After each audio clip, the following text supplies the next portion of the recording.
যুক্তরাষ্ট্রে এক নজিরবিহীন রায়ে ফেডারেল আদালত গুগলে বড় ধরনের পরিবর্তনের নির্দেশ দিয়েছেন। ওয়াশিংটনের ডিস্ট্রিক্ট কোর্টের বিচারক অমিত মেহতার 226 পৃষ্ঠার রায় বলা হয়েছে, গুগল সার্চ ইঞ্জিন অবৈধ একচেটিয়া আধিপত্যে পরিণত হয়েছে। গুগলকে এমন সব কৌশল বন্ধ করতে হবে যা সার্চ ইঞ্জিন ও অন্যান্য সেবা ব্যবহারকারীদের ডিভাইসে একচেটিয়া প্রভাব বিস্তারে সহায়তা করে। পাশাপাশি গোপন অনুসন্ধান ডাটাবেজ আংশিকভাবে উন্মুক্ত করার নির্দেশ দেওয়া হয়েছে, যাতে প্রতিযোগীরা সমান সুবিধা পায়।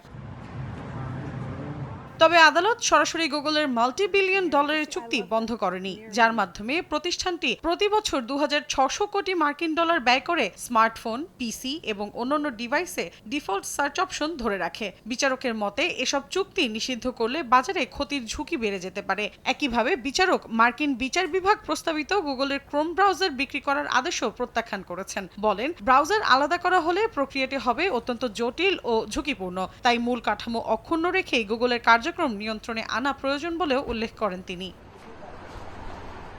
এদিকে গুগলকে 42 কোটি 50 লাখ মার্কিন ডলার জরিমানা করেছে যুক্তরাষ্ট্রের এক ফেডারেল জুরি। কোটি কোটি ব্যবহারকারীরা ট্র্যাকিং ফিচার বন্ধ করলেও গোপনে তথ্য সংগ্রহের অভিযোগে এই রায় দেয়া হয়। মামলার বাদীপক্ষের আইনজীবীরা জানান, এটি ব্যবহারকারীদের গোপনীয়তার মারাত্মক লঙ্ঘন এবং ভোক্তা অধিকারের বিরুদ্ধে একটি প্রমাণিত উদাহরণ। বিশেষজ্ঞরা বলছেন, এই রায় শুধু গুগলের আর্থিক ক্ষতি নয়, বরং বড় প্রযুক্তি প্রতিষ্ঠানের তথ্য ব্যবহার নীতি নিয়েও নতুন বিতর্ক তৈরি করবে।